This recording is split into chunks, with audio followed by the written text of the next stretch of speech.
HR issues can kill you. One complaint against your company can turn your world upside down. And you spend way too much time dealing with HR when you should be spending your time on making a profit. You should talk to Bambi. With Bambi, get access to your own dedicated US-based HR manager starting at just $99 per month. They get to know you and your business while providing HR expertise and the personal touch you need and want. They're available by phone, email, and real-time chat, so onboarding and terminations run smoothly. Team members reach peak performance, and your business stays compliant with changing HR regulations. And with Bambi's HR Autopilot, you'll automate important HR practices like setting policies, training, and feedback. HR managers can easily cost $80,000 a year, but Bambi starts at $99 per month. Schedule your free conversation today to see how much Bambi can take off your plate. Go to Bambi.com right now and type in Accelerate under podcast when you sign up. It'll really help the show. Spelled BAM, BEE.com. Bambi.com. Type in Accelerate. Me, but also you. The Pharaoh fast forwards his favorite foreign film, Powder Donut. Okay, what's my line? The only line I see here on the script is get options based on your budget with the Name Your Price tool from Progressive. Oh man, that's a tongue twister, huh? I'm sorry, I'm gonna need a few more minutes. Bulbous Walrus, the Bulbous Walrus. The Name Your Price tool, only from Progressive. The owl ran afoul of the comatose coxswain. Progressive Casualty Insurance Company and affiliates. Price and coverage match limited by state law.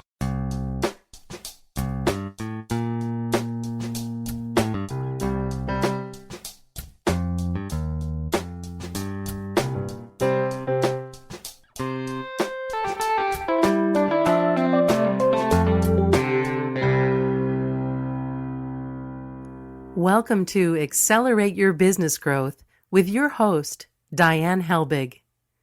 Diane is a leading small business development and leadership coach, author, and speaker who is passionate about sharing valuable ideas, tips, and techniques with business professionals worldwide. Diane brings you the world's experts and gurus in all things business. Whether it's sales, structure, social media, planning, or plateauing, guests bring their expertise and energy to each episode.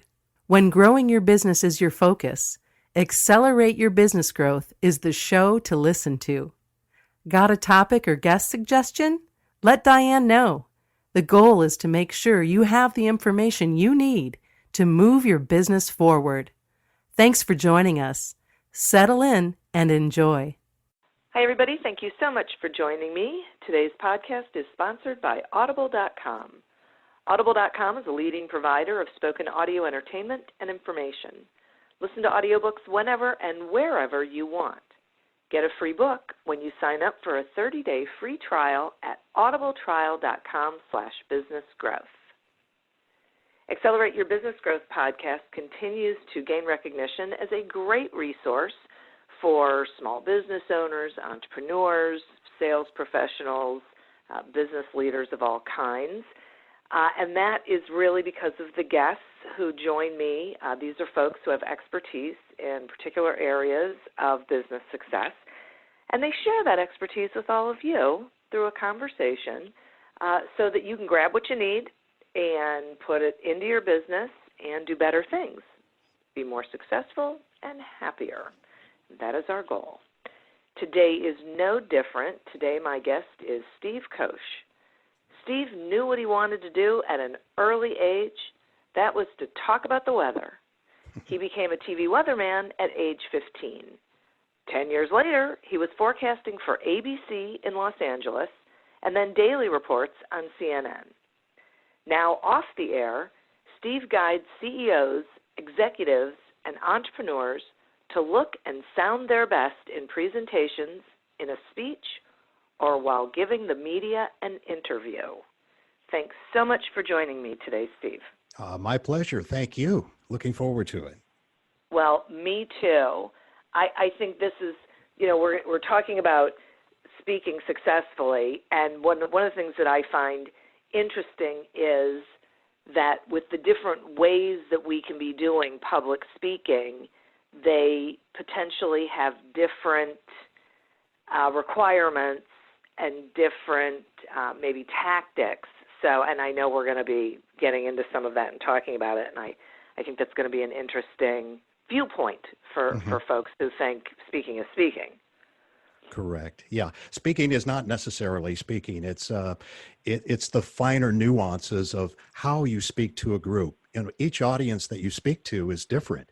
On a podcast, the listener only has one sense to really see if they really like this person or not, and that is the sense of hearing. On television, you've got the added benefit of the visual element there, so it makes it a little easier, but you're still not using the other 3 or 4 senses. So it is a bit of a challenge, but once you know how to approach each of the different medias, it becomes a lot easier.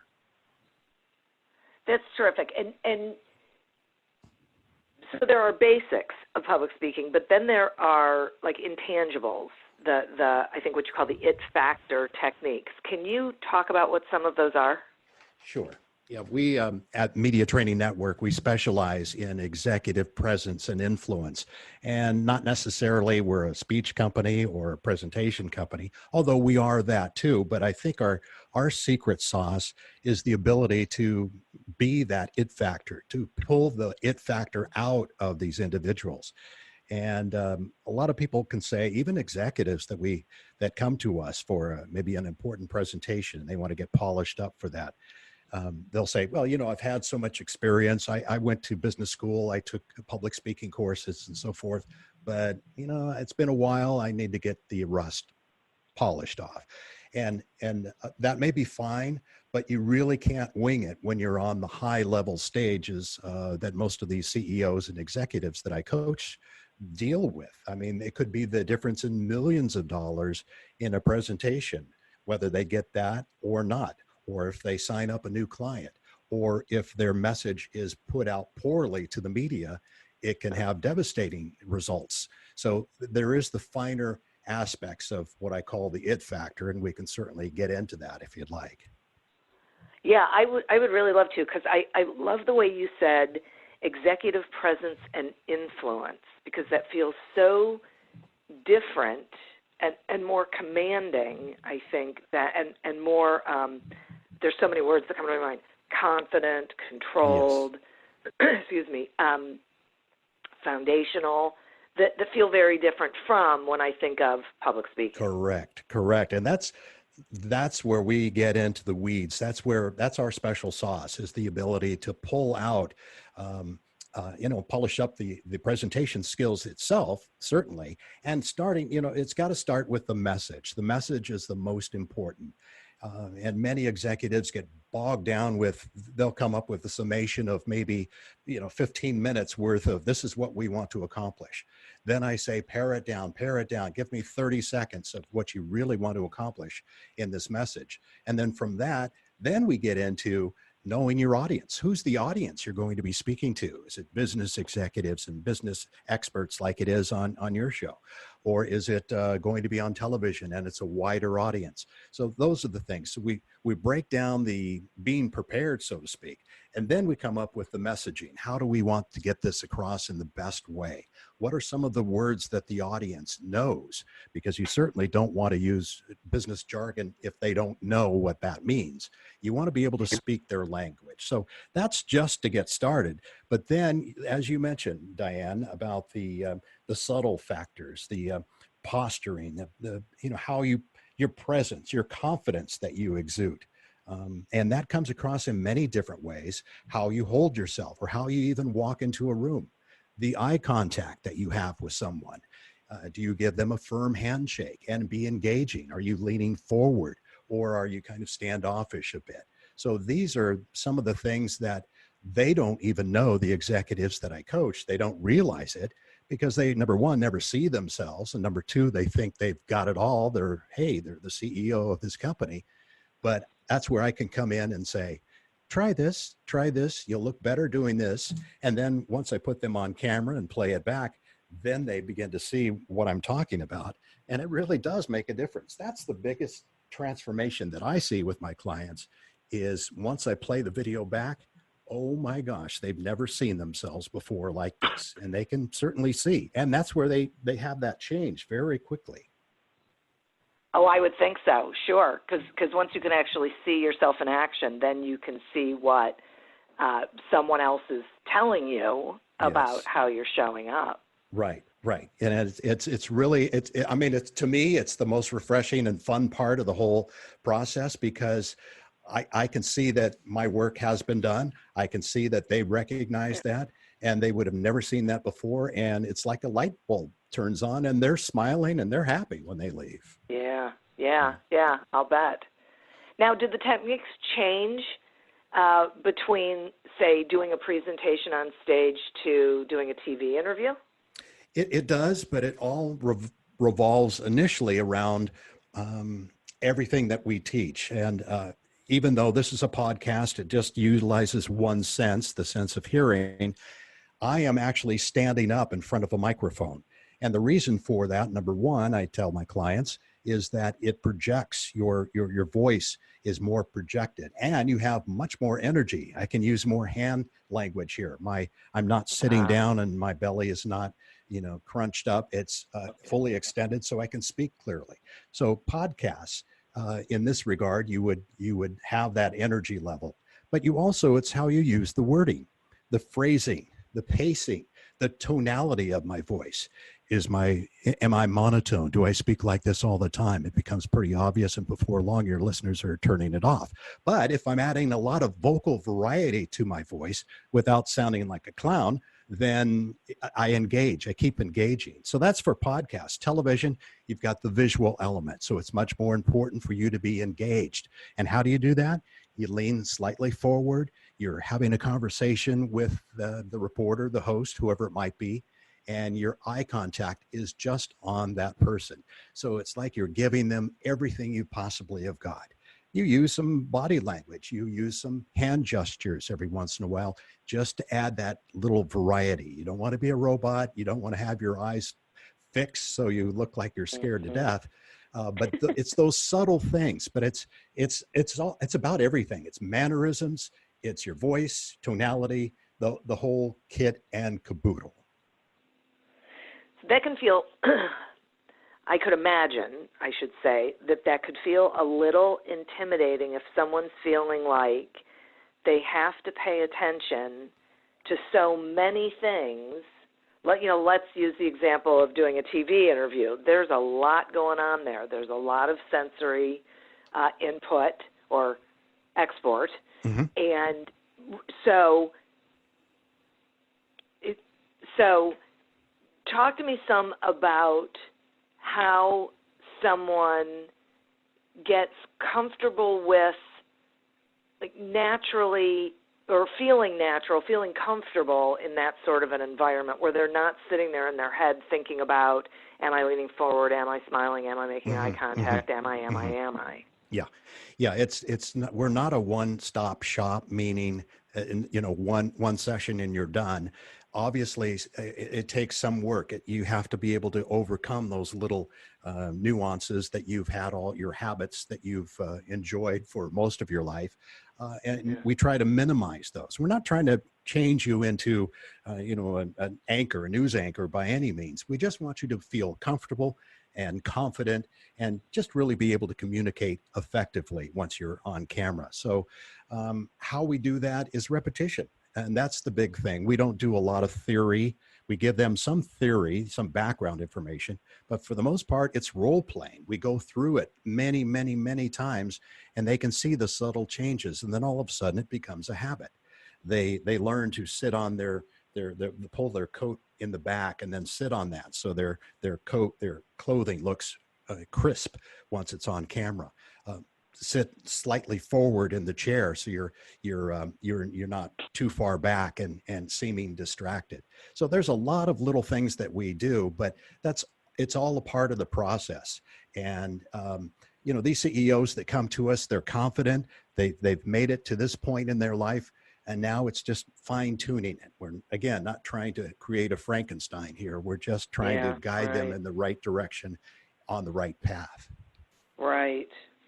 So it's giving them some of those it's polishing. It feels like. Exactly. I give the analogy all the time of a Michael Jordan or a Tiger Woods, the best at the best in their sport, yet they all have coaches. Why is that? Because it's an outsider that can come along and say, everything's good. Try this.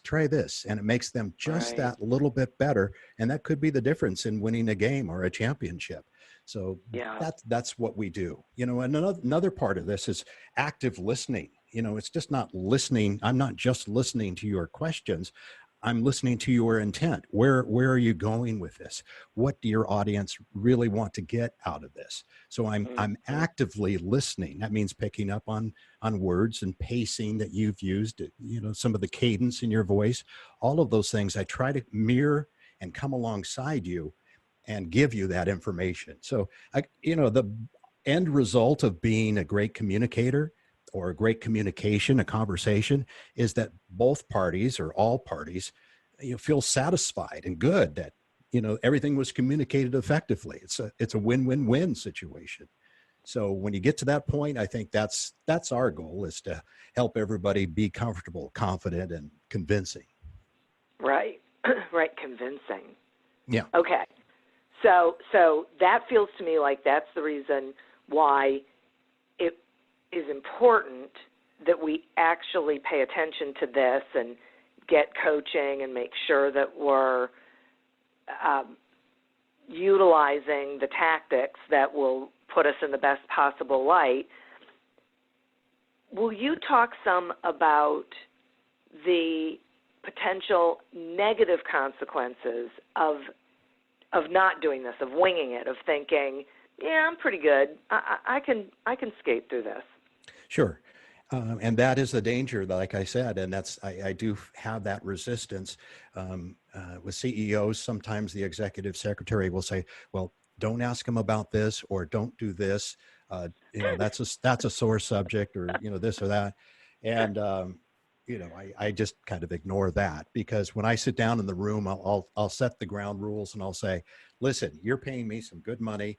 I'm going to be honest and objective. My goal is to help you be the best you can. So if you don't like me, then that's fine. But my role here is not for you to like me. My job is to make sure you perform at a high level. And it's amazing. Exactly. It's amazing how they respond to that. They really appreciate that. And they said, no, go for it. We want you to be cruel. And I'm not cruel. I approach it. I approach it very nicely, but I help to convince them that I'm right and that they need to change this area. So it's a give and a take situation, but really, I mean, it's the finer points that can really make the difference in that. So in answer to your question, what are some of the things that can stumble them up? Well, they obviously, maybe they don't have that sales pitch that they should have. They didn't get a sell from that. Or they didn't convince the audience or the media, their point of view. And that's the problem with speech anxiety, especially when you get into a new medium. Let's say you've never been on camera before. You've never seen the lights in the camera, or even be in a studio, which was the case for one of my clients in the financial services industry. He got invited to CNBC to be on a money program, to be an expert guest. And he was given 4 minutes, and he was brought back for another 4 minutes. So that's 8 minutes of free publicity for his firm. But it took about 6 weeks to get him ready for that. And now he's going to go on again, and he wants to come back for a tune-up. So he had the groundwork. He knows his subject matter better than I do. And then I just help him to communicate it more effectively, how to look good. And that's what people want. They want to be comfortable and confident and convincing, as we've always said. And that's important no matter what we do. What's the end result of this podcast? What's the end result of a speech? We want to give some kind of call to action to motivate them, to inspire them, to go for more information somewhere else. Whatever it might be, we all have a goal to accomplish, and we want to make sure that we accomplish that goal, even if it's only 2 minutes on television. What do we really want to get across? How do we want to be perceived? And then how can we best serve the audience given those parameters? Okay. And you said something earlier that got me thinking about if we aren't comfortable with the medium, it can actually, this is me speaking, not you, but when you said it, it made me think of this. We can actually come across as not confident in what we're saying, even though we could be completely confident in what we're saying. But if we, and that feels like a real danger, that if we come across as not confident in what we're saying, we're not building trust with our audience, so it doesn't really matter what we're offering them. They're not really hearing it because, in truth, we're just uncomfortable being in front of the camera and the lights, but that's not how they're interpreting it. Correct. And that's one of the it factors as well, is being able to express your nonverbal communication skills, which some people say that's up to 75% of how an audience perceives somebody. And the verbal part is only the 25%. So, for instance, if a company spokesperson is saying something like, our company is fully transparent and we're dedicated to serve our employees and our customers, and we always want to put them first. Okay, so that's the message point. But if that person is delivering that message with their arms crossed or leaning backwards, or they have a stare, there's a disconnect right there on what's being said and what's being shown with that nonverbal communication. And unfortunately, that happens quite a bit in public speaking or on camera as well. Richard Nixon was one of the first examples of this during his political debate in 1960 during the presidential election period there with John F. Kennedy and Richard Nixon, their debate. He did not want to wear makeup, and John F. Kennedy did. John F. Kennedy, a little younger to start with, but he looked great on television.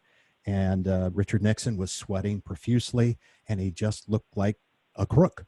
And maybe that was the case. Years later, it came out, but no, his body language and how he looked and perceived was totally different. So there was a disconnect there. So those are again the benefits of that. But and it's just, how do you get comfortable? You just do it. You just practice. And I always tell people, how did I get started at 15 years old? I didn't know anything about TV weather. I just stood in front of my mirror, my wardrobe mirror, the closet there, and I watched myself as I made motions to the map. I saw if I was smiling or if I had a nervous tick or something, that I worked to get rid of that. So that's what I did. And nowadays people can videotape themselves with their smartphone and play that back. The problem is, that's great to eliminate a lot of problems, but again, it's the finer points that they're not aware of. They're used to, brushing their nose or brushing their hair out of the way all the time. They don't see it as a habit or a problem. But I do, as a professional, I can say, that's great, but it's distracting from your message. And anything that distracts gets in the way, and that's not good. So that's what I help to fine tune. I think that's a great point. I completely agree with you. I don't think people realize that all the things that they do, because it's unconscious. It's just they're so used to doing those things. I catch myself, unfortunately, in times, usually when I'm in front of an audience, getting ready to do something that I don't know whether it would matter or not, but it might. It could be distracting. Right. Yeah. And use of words is a big thing. That's another big point there. Yeah. The words that we use, I call them filler words, and it's things like that. Just like little pregnant pauses, so to speak, where it's like, give me a second to think about that, and then they go on. I remember back when I was growing up in the 60s and the 70s, we used terms such as far out, groovy, and out of sight. Yeah. And nowadays, some of the younger people I hear saying things like, I know, right? Another one, everything is like. I woke up this morning and like it was dark, and like I had my breakfast in a hurry, and then I got to school or work, and like I couldn't believe what I was doing, so things like that, and starting words with so. I Oh, think we ought to do this. Oh, and this is my grandson, my 9-year-old grandson. He does this a lot. He says, "Wait, you want me to do this?" And I said, "Why do I have to wait, Tommy?" And he always gets a laugh at it. So I think I'm subtly teaching him, yes, and again, there's nothing wrong with using all those words. The problem is the repetition. How often do we use that? Certainly, exactly. I don't hear any CEO saying any of these type words like this, and they will go out of style. The phrases, I know, right? They'll go out of style, and then there'll be something else. But just be aware of how you come across. And again, that executive presence, and that doesn't mean you have to be a CEO or anything like that. Even in your business, if you have a small mom and pop business, that's great. That's Yeah. what mine is, a small boutique where we help, executives and things like that. But I speak professionally, I dress professionally. How you dress Right. is very important. You come across as confident and convincing, and all these things. So it's kind of, you're right. It does seem like a lot of little things and nitpicking, but it's extremely important when you're on the public stage trying to get your point across. It truly is. And when this episode airs, I'm going to send it over to one of the universities in Ohio. I did a, what am I thinking of? Professional development day 2 days ago with some of the staff and the faculty. And one of the things that someone brought up was, how do we convince these kids that saying like all the time is a bad idea because they think it's okay? And one of my points was, as you said, every generation has had something that is akin to a verbal tic, and it maybe bring in some hiring professionals or CEOs to explain to them how it's perceived. So when this episode airs, I'll send it over to them so they can hear you saying it, and then maybe they can play this episode for the students, and it'll be so much better. So they can get schooled, I guess. No, but again, Yes. again too, if they're talking to their peer group, there's nothing wrong with that. That helps to Yes. endear themselves to them. People perceive them as being one of them. But if you're talking to a different audience, even if you're applying for a job and you use those kind of terms, the CEO or the hiring manager might say, okay, the young person got it. But it could, I don't know, what's the word? It could add a little minus sign by you, because you're stepping up. You're supposed to step up now as you're in this, new company or whatever it might be. But we're always on stage, no matter what we're doing, even if we're not on TV or a podcast or radio, whatever it might be, just interacting with someone else, they are perceiving us. And that's how your executive presence begins to develop. People notice it. They'll respect you when you come in the room. They'll see how you engage with people, how you look at them, how you shake hands firmly. All of those things are important. That's a great point. I think that is a tremendously good point, that we are always in the public eye, so to speak. We're always being measured. Right. Right. Yes. I'm going to take a quick sponsor break, and then I have some more questions for you. Sure. Accelerate Your Business Growth podcast is happy to be sponsored by Audible.com. Audible.com is a leading provider of spoken digital audio entertainment and information. They have over 150,000 titles to choose from, and you can listen to them on any device, including whatever you're hearing us on right now. And if you sign up at our link, which is audibletrial.com/businessgrowth, you get one free audiobook and a 1-month trial of the service. Some examples of books you can listen to on Audible.com are Your Oxygen Mask First by Kevin Lawrence and Breathe to Succeed by Sandy Abrams. So visit audibletrial.com/businessgrowth, explore the books that are of interest to you, and receive one free audiobook when you sign up for the trial. Today we're speaking with Steve Kosch about successful public speaking tactics.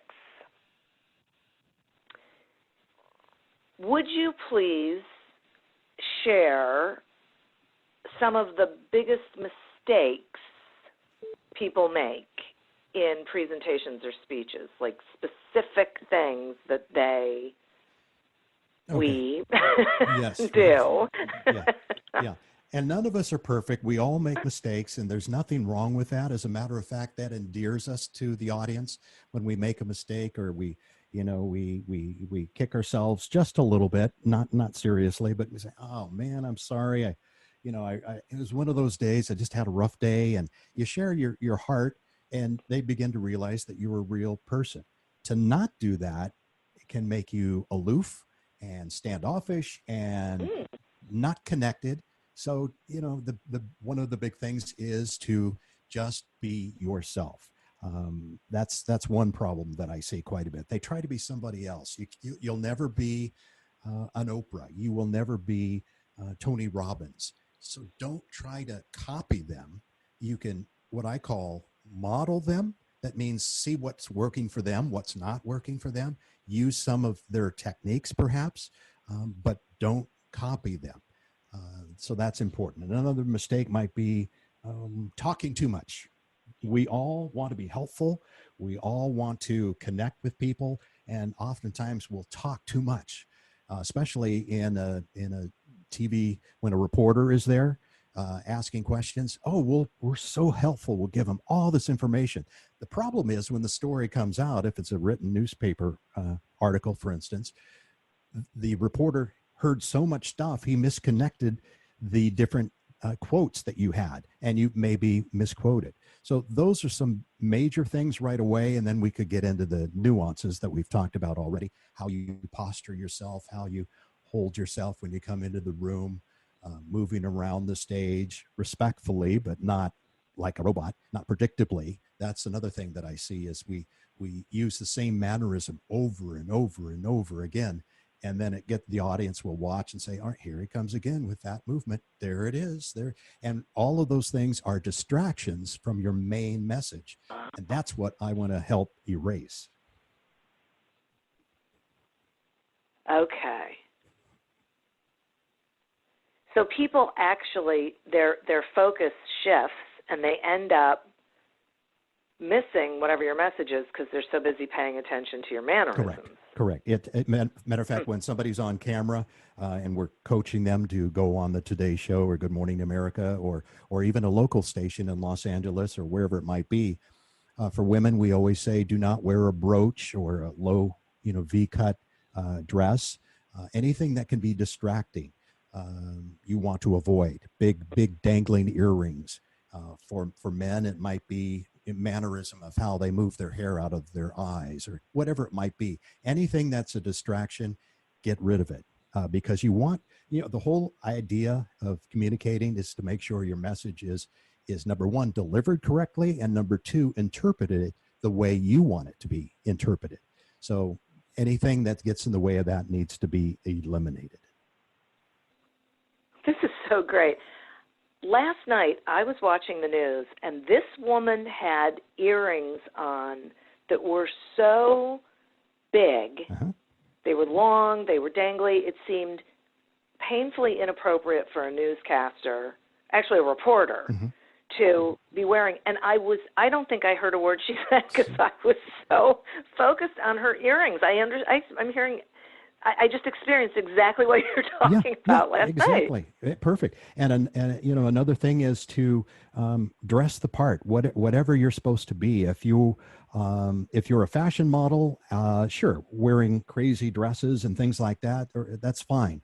But if you're in a business situation, wear a business suit or a dress. Whatever it is typical for business. So dress the part. But make sure it is not a distraction. That's the main thing, and you proved it last night. Who was that person? You'll have to let me know, and I'll be in touch with them. Yeah, I know. Oh, exactly. Now I got to go figure out which station she was on and what her name is. Yeah. Well, she may not be there tomorrow. I don't know. Oh, she'll be there tomorrow. You got to know the local station. I'm not sure they know. The other thing I noticed. So this is curious for me. Here's another thing I noticed. One of the stations, the people who are the anchors in the morning, make sure that their clothes are color coordinated. You're telling me that is the case? Yeah. I've never, that could go down to maybe the station manager wanting to do that, but I've never necessarily heard of that. Right. But we always do dress professionally. But as Yes. far as we do that I'm also a video producer and have been for many years, and I will produce TV commercials or business presentations, things like that. And we do sometimes coordinate. I'll have the talent, the female or the male talent, come in and bring me 3 or 4 different wardrobe choices, and so it'll I can look and see how it looks to the set and to the other individual, and we'll find the right color. So that is a possibility. But for the average person, just wear something that does not distract, but can help make you look as a professional. That's great. Yes, that is, I love that. Okay, so if someone has to go and do a presentation, how do they prepare for it? They're going to be doing some sort of public presentation, and I'm feeling like their preparation might be different depending on the medium. Yes. For instance, your programs, you will always ask the guest at the end of the program, how can you get a hold of Steve if you want to hear more about him? So that's what we call a call to action, and pretty much every presentation has that. Although if you're on the 60-minute interview, you do want to get across your company message or your point of view. So that should be important. You really want to make sure that gets across. On stage, at the end, you want people to be either inspired or motivated or entertained, or go buy my books at the back of the room, or whatever it might be. There's always a call to action. So how do we structure that? We start with that, the call to action. But also adjunct to that is, I want everybody that listens to my presentation, my speech, whatever it might be, I want them to be informed and educated. I want them to walk away from this presentation saying, boy, there was a lot of things I can implement. I want to go learn some more about this or that. Not everything, but this or that. So I want to make sure the audience gets what they want. And one of the things that I was taught as an anchor, and it was never verbally said to us, but we always knew that we had to keep our message short, to the point, and always ask, what's in it for the viewer? What are they getting out of it? Are we just up here chattering back? No, we want to give them something of value, and we want to keep it short and get to the point. We don't have time to talk for hours and hours and hours. So I think that's, if people can have their communication clear and concise, make it easy for everybody to follow and understand, and for them to act on it should they want to do that. That should be the goal. Fabulous. And when it comes to call to action, talk to me some about how someone goes about doing that. Should it always be at the end? Should it be peppered throughout? It depends on the situation. You don't want to come across as being salesy. So, and if I started with, hey, I have a course, Diane, I'd like for your audience to go buy this at the beginning, they feel that they're being pitched at, I want to give them value first. I want them to come to know, like, and trust me as somebody that knows what I'm talking about. Then if they want to take it to the next level, again, I'm not pushing it, then they can go to the end of the end of the episode and find out more about me. So I wouldn't necessarily do that, but subliminally, I already did that. If you go back and listen, there will be several times where I said, I do this with my executives. Yeah. So those are little clues that help people to realize, well, maybe I want to be one of his clients to do that. So, that in regards to a speech, again, depending what it's like, you can name drop. Oh, we did this, or we did this with this person or that person. And they got great benefit from my latest book. And I'll tell you more about it at the end. So there are some subtle ways, but again, you don't want to be preachy. You want to give people something of value. And then if they're interested, they can find out more about you. Okay. Thank you for that. Mm-hmm. Because my fear is that some people actually end up being pitchy the whole time. Yes. They feel like they're doing a call to action, but it really comes across as this is really just a sales pitch. Yes. Yes. Yes. But on the other hand, if I gave them great information ahead of time, or the individual gave them great information ahead of time, they're going to walk away from the interview, maybe not do the call of action, but they got some great value out of it. And that's a win-win for me. Yep. Yes. Okay. I get that. It's all about, I think, it feels like it's all about, at the end of whatever it is, people feel good about you. Yes. Yeah. Well, they should feel good about getting the information they need. But hopefully also I built up the know, like, and trust factor, which is important because, if I came off as a slime ball, maybe the information is great, but they don't want to have anything to do with me. They won't take it to the next step. So again, it's getting people to know and like and trust you is the big key. And how do you do that? By being genuine, giving more than you're asking for, and showing up and being there on time, and all of those things all come together. Yes, I completely agree with you. Completely. I find that when people focus on that, what's in it for them, more than what am I going to get out of this, everything about them changes. Their posture changes, their physical being, the way that they engage with whoever it is they're talking to, their comfort level, all of those things change when their focus is on providing value as opposed to getting value. Absolutely. A key point. If people can just remember that aspect of it in anything they do, they will be totally much more successful than if they did not follow that advice. Yes. Thank you.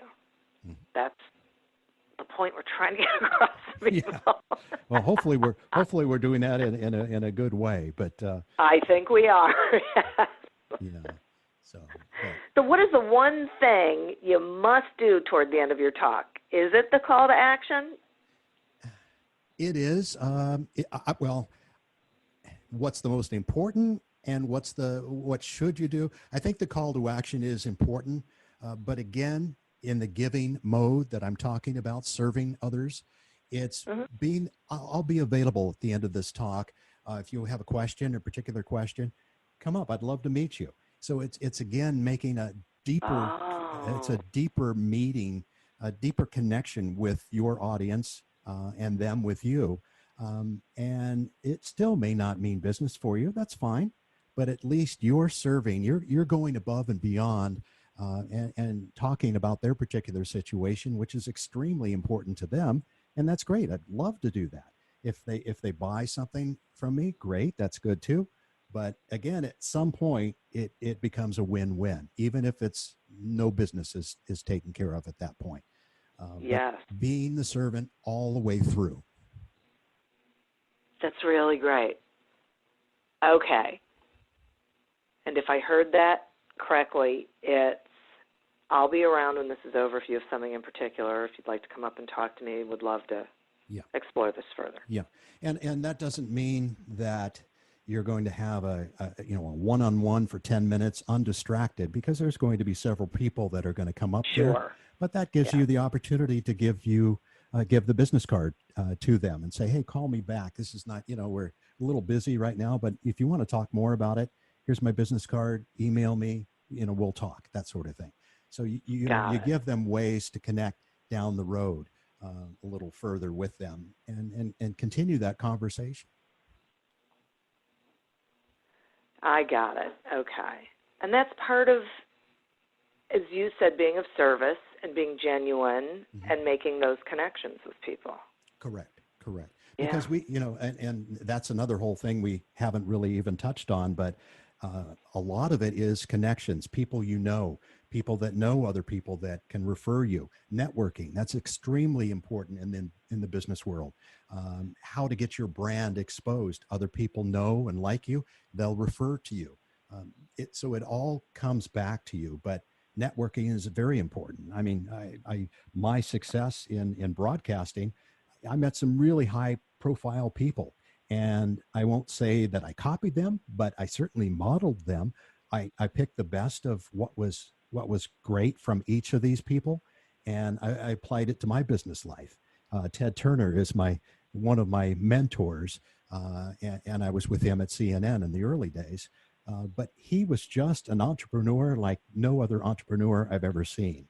He gave me lots and lots of wisdom and insight and credibility, how he interacts with people, his tenacity, his drive to succeed, just a lot of things like that I modeled from him.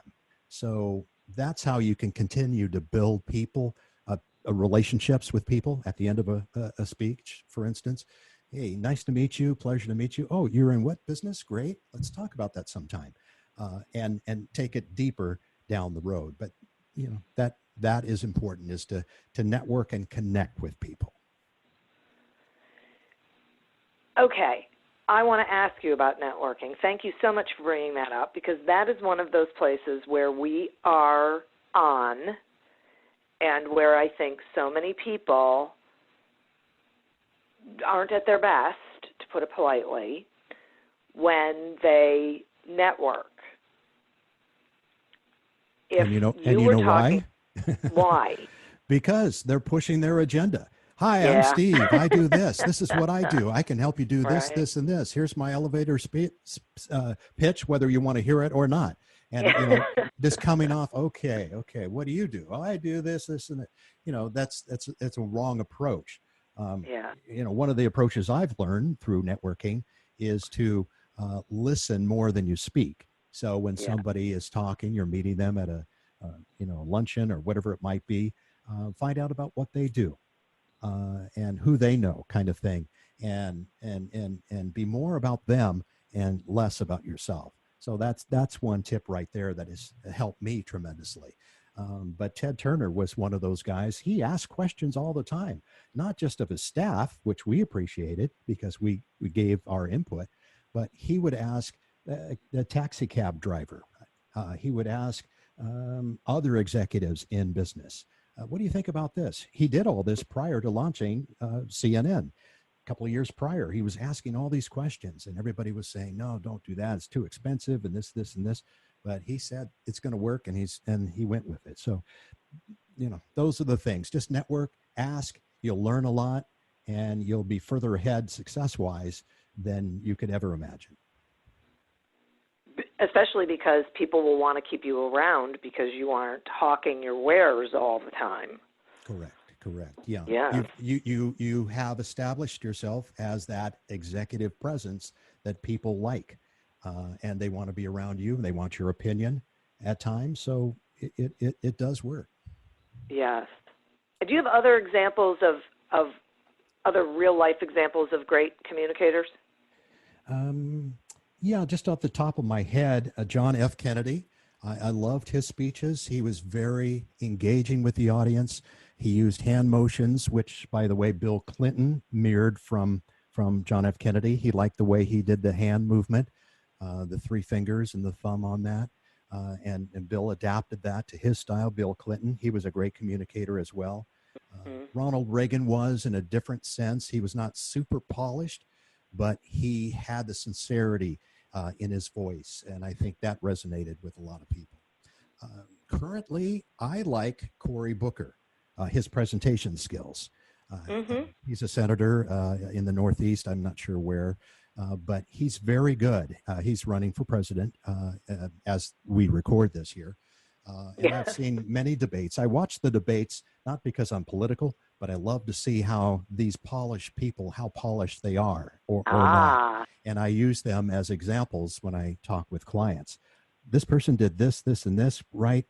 He could have done better. She could have done better with this. So that's why. But I think Cory Booker comes off really well as a public speaker, and he's got the likability factor. He's almost got the it factor. Perhaps his message needs a little fine tuning, and he'll move up in the polls. But he does a good presentation. Those are great. Thank you. I agree with you about Cory Booker. I think he's got a certain level of passion when he speaks, that it's not overly passionate to the point of being evangelical. Mm-hmm. And he's crisp and clear. Yes. Very articulate, Mm-hmm. and he's likable. He smiles, Yeah. and he gets his point across, and he does that very well. He's not stumbling or stammering. And by the way, all of these politicians have been media trained. They all have. They're all prepared for possible questions that might come up. So they've worked with someone like myself that will help polish a soundbite, something that comes across as memorable, that gets the point across, and it really can work for them. And that's why I say Cory Booker is one of my current favorites, because I could tell he's been media trained because by the sound bites that I hear, and he executes those very, very well. So yeah, good job, Cory. Yeah, and that's a really good point, because some people could think that, and I think maybe with some of them, some of it is just natural. It's a natural ability that then they got coached to fine tune. But I think that's a really great point, that anyone who is making an impact and a difference is getting coaching, is getting the help to polish their style so that it hits on all cylinders. Correct. Yep, exactly. I'll give you one more example of a great soundbite, and this is political as well, but this was Ronald Reagan in 1984. He was running for his second term in office, and it was a political debate with Walter Mondale. And Reagan was 73 years old at the time, and a lot of people were saying maybe he's a little too old for this office and that sort of thing. So him and his media trainers and everybody else said, that's going to be an issue, Ronald. We got to get this worked out. What are we going to say? So when the time came during the debate, the moderator asked him, some wonder about your age and your suitability for president. What do you have to say about that? And Walter Mondale was probably 20 years younger, so maybe 53 or 55, 60, I'm not sure. But Reagan at 73. His soundbite was, I will not make an age an issue in this campaign. I'm not going to exploit for political purposes my opponent's youth and inexperience. So you laugh, but you listen to it. It is funny, but you know what? That settled it. Age was never an issue again in the campaign. And it was done with taste. It did not put the other person down. It made Walter Mondale laugh like crazy. And it's one example that we still use in media coaching today. That was a perfect example. And a lot of people think, it's Ronald Reagan. He was a great communicator. He just thought of that. Yeah. No, that was well rehearsed. And he didn't actually, if you look at the video of that, he didn't actually say it really well. But I think no, he didn't. You're right. That helped to sell it even more. It made it seem like he was ad-libbing this. And then he went for a glass of water at the end because he was smiling and laughing himself. But that's a great example. But yeah, everybody is prepared, no matter at what stage of business you're at, or in the political arena. Everybody is prepared, or they should be anyway, if they want to compete. Exactly. Thank you so much for this. And speaking of people making sure that they're getting prepared, will you let the listeners please know how they can find you? Oh, sure. Thank you. MediaTrainingNetwork.com is my website. And that's the best place to get a hold of me. Also, I'd like to invite your listeners to go to my YouTube channel. Just search out my name, Steve Kosch, Kosch.